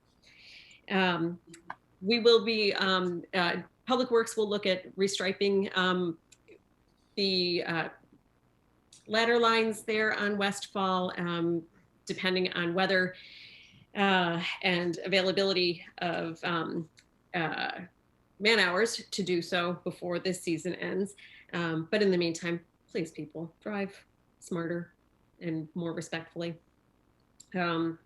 I'm a little cranky about that one because that's a crosswalk a lot of kids use on their way to school, and playing Frogger along that way, that street is no good for anyone in the mornings. But our community, as noted at the last town board meeting and further discussed at yesterday's Public Safety Committee meeting, the Brighton Police Department has received a New York State traffic safety grant for pedestrian and bicycling education. I just want to reiterate that this grant will support a program that will launch in the spring of next year. It is a three-pronged strategy that will include school-based DARE education, a social media campaign, and street-based patrols. The problem areas in Brighton that will be targeted are Monroe Avenue from St. Regis to Clover Street, a very long and dangerous stretch for pedestrians and bicyclists. Elmwood Avenue between South Clinton and Clover Street, as already discussed, dodgy. And East Henrietta Road between I-390 to the Brighton Henrietta Town Line Road, an area that many of us travel through in our cars, thinking of it as purely a business district, strip malls, and high-speed traffic, but there is a great deal of pedestrian traffic in that area as well, and so it needs some special attention. The grant supports reimbursement for the cost for patrols and providing handout education materials. The initiative will run from May through September of 2021 and will include participation in the New York State Operation C, Be Seen pedestrian safety mobilization in June of next year. Chief also gave us a recap on the Monroe County Alliance for Transformation of Community and Police, an initiative that features about a half dozen public forums held over the summer and early fall, including a roundtable discussion attended by community leaders, police agencies, and the public at Temple Brith Codish a few weeks ago. The feedback from those discussions has been compiled. It's being distributed amongst the public safety agencies in Monroe County. It is taken into account as all of these agencies re-envision themselves under the governor's order to reimagine policing in New York State by April of next year. And that is under Executive Order 203. And the Brighton Police Department will be seeking approval of that reimagined concept of policing in Brighton from the town board and submitting it to the state by April. Last, they're related further on community and policing. A member of the public attended to address the committee with a concern about an arrest in May of 2016 in the town of Brighton. He's filed a FOIL request from the police department for officer disciplinary records and review of the incident. And this is in relation to the repeal of state law 50A, which makes access to police disciplinary records more transparent. He has received reassurance that we do comply with FOIL requests, and he will receive the materials that he's seeking and in a timely manner, and can follow up from there. There were two matters of parking that were brought to the attention of the committee by the community. One is about parking on Willow Bend Road at Westfall Road. It's a tight, tricky spot for cars coming off of Westfall onto Willow Bend. Some residents were seeking some parking restrictions. Others feel that we can work this out with neighbors to just be a little smarter about where they park. In general, be smart about where you park. And last, there was discussion about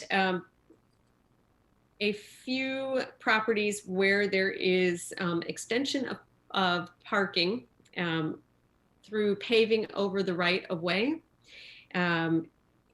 The town code does not typically allow that. These extended parking spaces are now pre-existing. Public Works will no longer be issuing paving permits to extend private parking into the right of way, and any of the pre-existing pave overs, expanded driveways can be maintained, but no, there will be no further installations. They cause confusion for drivers on the street, and we don't want to pave over all of our front lawns. And that is all. I hope I have not missed anything there. It was a long meeting, and we did not meet our usual guarantee of 1 hour and done. But we were catching up after many, many weeks of not seeing one another. We promise that the next meeting, which will be, I will hold to this promise, the next meeting on Tuesday, November 10th, beginning at 8 in the morning in Town Hall, we will meet our 1 hour efficiency mark. But the general public is always welcome to attend. Please do sign up by calling Town Hall. Plan to be screened. 8 o'clock in the morning is an early start at Town Hall, so also be prepared to perhaps wait a few minutes to enter for the screening and attend the meeting up in the auditorium. And that is all. Phew. Thank you, Christine. Just to clarify one thing, at least as of last check, the city council in Buffalo has approved Carroll's law. I do not believe that Mayor Brown has signed it, which is required under their charter. So that law is not yet effective in Buffalo. You're correct. Okay, Chris, Public Works.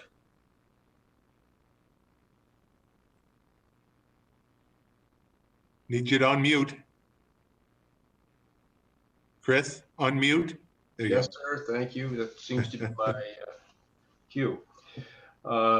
We had our first Public Works meeting in person since the COVID shutdown last week, October the 6th, and discussed quite a number of items. The library roof design phase is beginning for the library roof. The consultant has prepared preliminary construction cost estimates for various materials that range from $506,000 to $650,000. And we are currently awaiting the pricing for a TPO roof, which is a special type of material, which I'm sure TPO stands for something, Mike, but I can't describe it. The contract at the Winters Farmers Market is progressing well with the interior work. The interior plumbing, structural improvements, and rough framing are underway. The town sewer department has extended the sanitary sewer lateral and water service to the barn. And the sewer improvements have created a connection between the sewer department has also completed the improvements to the trail, which connect the Brickyard Trail and the Buckland Park Perimeter Trail. The curb cuts along Westfall are complete, and the ADA sidewalk improvements along the roadway are planned to be completed this fall, weather permitting. And the town highway department will be doing this construction. The town highway department is performing the Duffield Road restoration work, which consists of slightly widening the road, the installation of an under drain, and modifications to the storm sewer, removing deteriorated portions of the roadway, milling the existing roadway surface, and repaving the roadway. The work is tentatively scheduled to be completed by the end of October. The Ambassador Drive paving or repaving was started on the 12th, continued to the 13th, and is now completed, as you've already heard. There's quite a number of sidewalk projects that are underway on French Road, Elmwood Avenue, South Clinton, and North Landing Road. The French Road sidewalks are designed and the appropriate easements have been obtained. The South Clinton sidewalks will be installed by the DeMarco Group, which is part of an incentive zoning project, therefore work that's being done on South Clinton by the DeMarco Group. We've been unable to secure, however, the appropriate easements for the North Landing Road sidewalks, and the project design must be adjusted. We also have several easements outstanding along Elmwood Avenue, and they are being considered by the homeowners. The Highland Crossing Trail closeout has occurred, and the final construction costs have been reviewed. And what was expected to be a 60-40 split between the city and the town has been finalized in our favor slightly at 63 to 37% of the costs. 5G regulations discussions are underway. We will be meeting with our consultant. We were to meet with them on the October 9th to review the draft 5G regulations, and final revisions should be presented at the November or December Public Works Committee meeting. Mike, how did those discussions go on the 9th? They went well. Ken sat in on them, Ramsey sat in on them. So we had some adjustments to their draft code. So we've got to get through them. So the consultant's going to go back and make some of the alterations. Then we'll have one more crack at it, and then we'll bring it to the Public Works Committee. Thanks, Mike. We've got a number of grant applications outstanding for NYSERDA with the Multiversity and Climate Action Plan. We've got SAM grants for LED lighting and the Farmers Market and Winter Disaster Recovery projects. We're waiting for the Multiversity and Climate Action Plan from NYSERDA and the LED lighting, as well as the Farmers Market and Winter Disaster grant applications. I know the state, the money is run short in the state, and we are hopeful that these things could still be considered, however. Under new business, we did receive a communication from the residents over at the Reserve regarding lawn and garden leaf pickup. And the request has been that the Pendleton Hill Road and St. Johnsville Trail pickups will be initiated, and the Highway Department will include Pendleton Hill Road and St. Johnsville's Trail on our leaf collection and laundry pickup starting just earlier this week. The official start date for the leaf pickup is October 19th, and our crews are standing by ready to begin.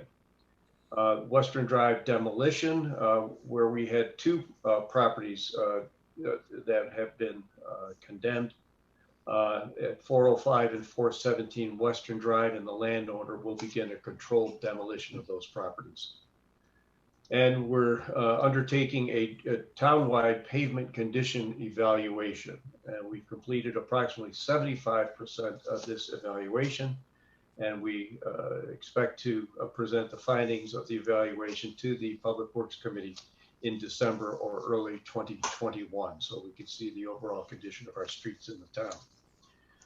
Also, we discussed the need to remove and replace some 9 different trees around town, including a 66-inch pine tree over on Penfield Road. Our trees are suffering various blights, etc. And the Norway maples are also not faring well in some areas. And there was an emergency tree removal just down the street from me here at 48 Palmerston Road with a 36 white pine having to be removed. The next Public Works Committee meeting will be on November the 3rd at 9:00 a.m. and we will be properly distanced, but not at all spaced out. Well, that's a relief. Thanks, Chris. We'll move on to new business. Supervisor, sorry if I could interrupt. Sure. Councilmember Werner, that meeting is going to need to move because that is election day and the auditorium is not available. And let me check if we've already, has that been moved to the 10th, Dan? I thought we moved it to the 10th. I think you're right. Thanks very much, Dan. Yes, we moved it to the 10th immediately following the Public Safety Committee meeting, in which we promised to be done in time for your committee meeting to start. So you won't be able to be spaced out. It'll still be spaced out from the 8 o'clock start of the earlier meeting. Well, a cup of coffee should I think cure that'll take that. care of it, I'm sure. Yes, it's all on for the 10th. Thank you, Dan. Speaking of all on, it's all on for new business. Jason, reading and approval of claims. Yes, Bill. Earlier today, I reviewed claims totaling $868,437.97. Notable claims included to BLM Construction Company in the amount of $36,100, representing partial payment for the Farmers Market Phase 2 renovation project per town board awarded bid. Also to the Depository Trust Company in the amount of $88,068.76, representing payment of principal and interest for the 2015 serial bonds for projects including the windows at the Highway and Sewer Operations Center and HVC at the library. And of that amount, $85,000 was toward principal. Also to Van Bortle Ford in the amount of $41,481.55, representing payment for the purchase of a 2020 Ford F-350 and snowplow for the sewer department. Also to Genesee Valley Ford in the amount of $35,158.25 for payment for the purchase of a 2020 Ford F-250 pickup truck for the Parks Department, and that was part of our 2020 bond issuance. And finally, to Vantage Equipment in the amount of $376,126, representing payment for the purchase of 2 front-end loaders with buckets at $183,563 each for the Highway Department. And that was also part of our 2020 bond issuance. The claims all appear to be in order, and I move that they be approved. Second. And you're going to see those loaders out on the street. I think one of them already, but those are for really targeted at leaf pickup. So couple nice new loaders are going to be visiting a neighborhood near you soon. We have a motion and a second on those claims. Any discussion? Hearing none. Dan, please call the roll. Councilmember Werner, Aye. Councilmember DeBonzio, Aye. Councilmember Wilt, Aye. Councilmember Corrado, Aye. Supervisor Mealy. Aye. Chris. The first item here is to authorize a contract renewal with Waste Management of New York for 1 year from January 1, 2021 through December 31, 2021, with 3 remaining optional 1-year renewals for refuse collection in each of the town's refuse district. I move that we adopt the resolution before us. Second, Robin. There is a formula as part of the renewal that affects the price. There is a very small price increase, just a little over 1% scheduled based on that formula for next year. We have a motion and a second. Any discussion? Hearing none. Dan, please call the roll. Pardon, Supervisor. I was just curious, Mike, if has there been any movement on recycled toters? I mean, have they been at all willing to engage on that point to this yet? We had discussions, Dan, but they were not willing to provide those at this point. Just the cost alone would have been, I mean, they'll provide them, but there's going to be a cost to them. So, and it would drive those costs up significantly. If you remember last year, we had there was a pretty large price increase with the toters. It would have probably been significantly more.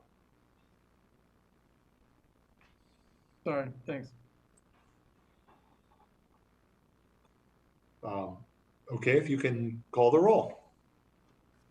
Councilmember Werner, Aye. Councilmember DeBonzio, Aye. Councilmember Wilt, Aye. Councilmember Corrado, Aye. Supervisor Mealy. Aye. Christine.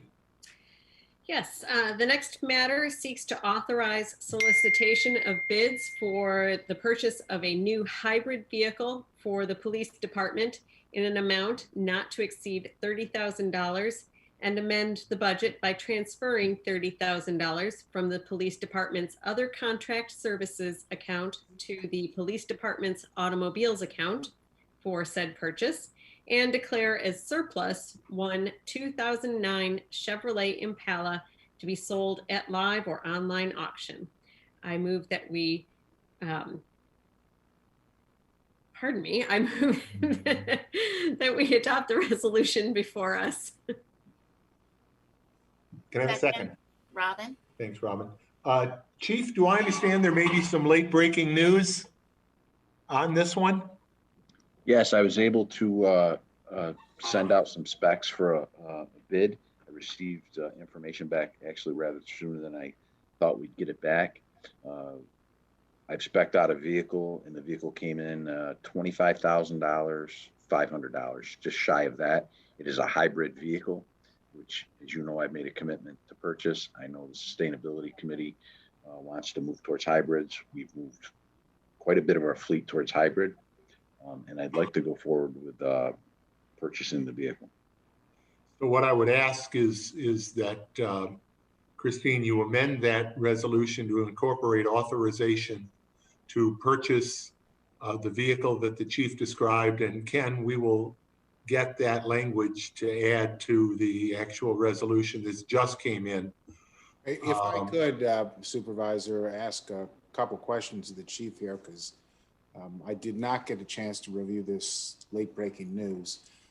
Is this a vehicle that is being purchased off of county or state contract? It's state bid. It's done through the state vehicle bid process through the marketplace. Okay. And do we need to amend the amount transferred then, given the difference in price? No, I think we're going to keep the same. We'll just keep the same amount transferred. But the purchase price, and you said, Dave, not to, is it 25,000? It's actually $25,429.30. And that's actually cheaper than a similar vehicle we bought 2 years ago, substantially cheaper. So it's basically left over 20. It's a great price. Supervisor, it's Ken Gordon again. I want to make sure I understand what the chief said about it's off of a state bid. I want to make sure I'm understanding your terminology, chief. So what you're saying is that the state had put out a bid request with specifications that coincidentally matched what you had and received bids in, and this is one of the vendors that provided a bid in response to that solicitation? It's the New York State Vehicle Marketplace.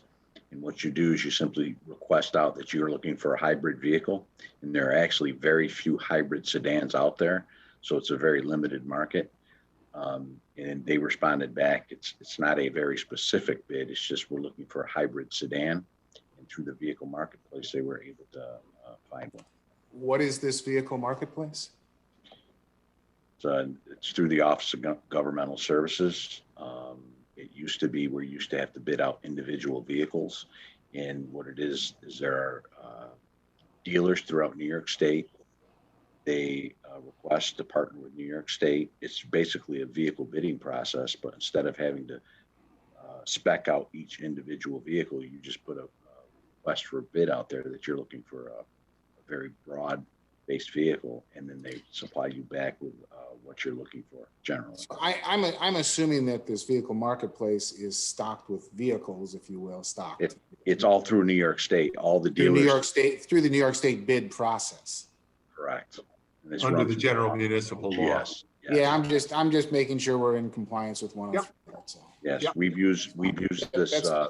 We've used the vehicle bidding process for probably 4 or 5 years now through the marketplace. Thanks.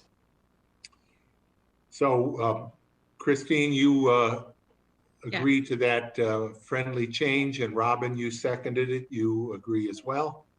So we will add the purchase of that vehicle for $25,400 and whatever the correct number was, and we'll get that so that the documentation of the final resolution is consistent. But it was the number that Christine read off a moment ago.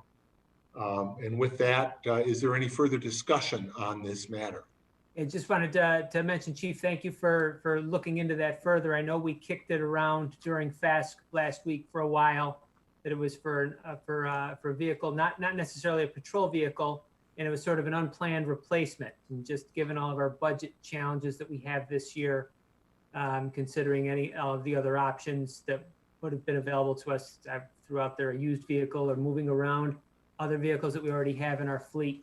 But actually, this is a good result. We're getting the hybrid vehicle, which checks some boxes as far as our town goals are concerned, at a cheaper cost than we initially thought. So thank you for doing that. Exactly.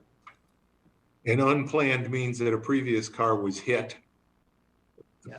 The car was stationary. It was hit by not a different governmental entity vehicle hit it. So we'll get a recovery on that, but I really appreciate as well, Chief, you moving so quickly and specking out this great purchase. Okay, we have a motion and a second. Dan, please call the roll. Councilmember DePonzio, Aye. Councilmember Werner, Aye. Councilmember Wilt, Aye. Councilmember Corrado, Aye. Supervisor Mealy. Aye. Chris. Next item is to authorize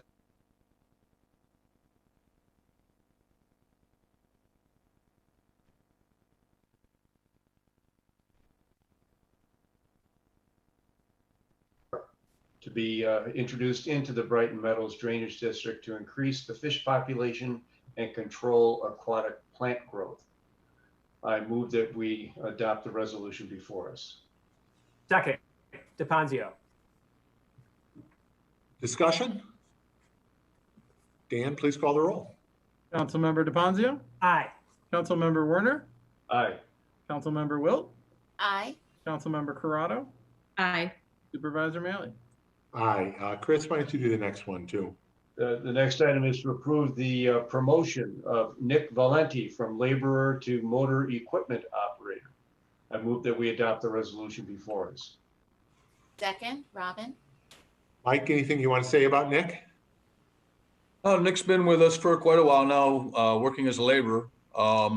He's earned a position. He's got his CDL, so he's ready to drive this winter for our snow plow operation. So looking forward to getting him into this position and fulfilling some of our operational needs at the plowing. Will he be getting, is there training, the Mohawk Community College? Is that the training he'll do, or is there? We do it at Mohawk, but we've done it here in the office, the OPP, the one-person plow training. Yeah. So he'll have a partner here early on, but then he'll be trained to one-person plow also. Beautiful, beautiful. All right, any further comments? Dan, please call the roll. Councilmember DeFazio, Aye. Councilmember Werner, Aye. Councilmember Wilt, Aye. Councilmember Corrado, Aye. Supervisor Mealy. Aye. We now have 5 related matters, all related to healthcare benefits, employee healthcare benefits. Ken, do you have a problem if we consolidate? We've got 5. Can I ask for a motion to approve all 5 of these? I see you nodding, even though I don't. There we go. There's my mic. All right. Yeah. As long as, I mean, we should we could move them as a group, second them as a group, have a discussion about them as a group. But if there is some dissension or difference of opinion on some of the resolutions, then we should take a vote on those separately. Great, great. Then Jason, I'll ask you to move these next 5 matters. Okay, with respect to the matters regarding agreements with Excelis BCBS for the provision of dental benefits, with MVP Healthcare for health insurance plans for 2021, with Excelis BCBS and MVP Healthcare for Medicare health plans for 2021, with Lifetime Benefit Solutions Incorporated for the administration of employee flexible spending accounts for 2021, and regarding agreements with IMED Vision for the eyewear benefit for 2021, I move that we adopt the resolutions as prepared by the attorney to the town. Second. Christine. Any discussion? Is everybody good with considering them all together? Then if there's no discussions, Dan, if you would call a roll on the motion to approve all 5 of these resolutions. Councilmember DeFazio, Aye. Councilmember Werner, Aye. Councilmember Wilt, Aye. Councilmember Corrado, Aye. Supervisor Mealy. Aye. And that gets us down to the end of new business. Robin.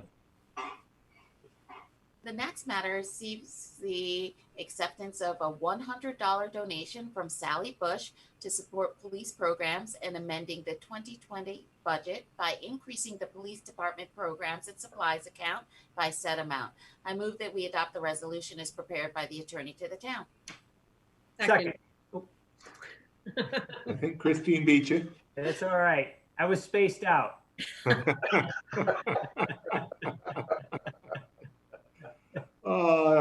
Thank you, Sally. We appreciate your generous donation.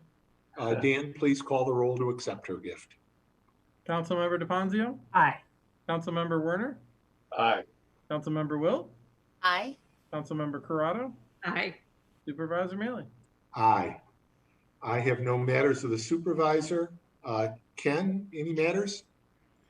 Very briefly, in case I infused any doubt into what the chief was doing, I did a quick little Google search, found the state marketplace. It's actually run by the Office of General Services. The current contract period runs from November of 2019 through November of 2029. So it's a 10-year contract period. And the way it works is the state does go out and solicits bids from dealerships. And then when someone like Chief Cathaldi comes in with his particular specification, it's considered a mini bid, they call it, and it goes into the marketplace and dealers respond to that mini bid, which is what must have happened in this particular case. So all in compliance with General Municipal Law 103. Fantastic, thank you. Matters of the clerk. Nothing this evening. Matters of the board. Nothing further. Then can I have a motion to go into executive session to discuss the employment of a particular person? So moved. Second, Robin. Any discussion? Dan, please call the roll. Councilmember DeFazio, Aye. Councilmember Werner, Aye. Councilmember Wilt, Aye. Councilmember Corrado, Aye. Supervisor Mailey. Aye. Thank you, everybody, for hanging with us tonight. We'll be back 2 weeks from tonight on October 28th. Again, our second round of budget meetings. We encourage your input and your review. And we are going into executive session now. I do not anticipate we'll be coming back out into public session. So our next meeting will be October 28th, 7 p.m. Stay safe, everybody. Have a good evening. Good night.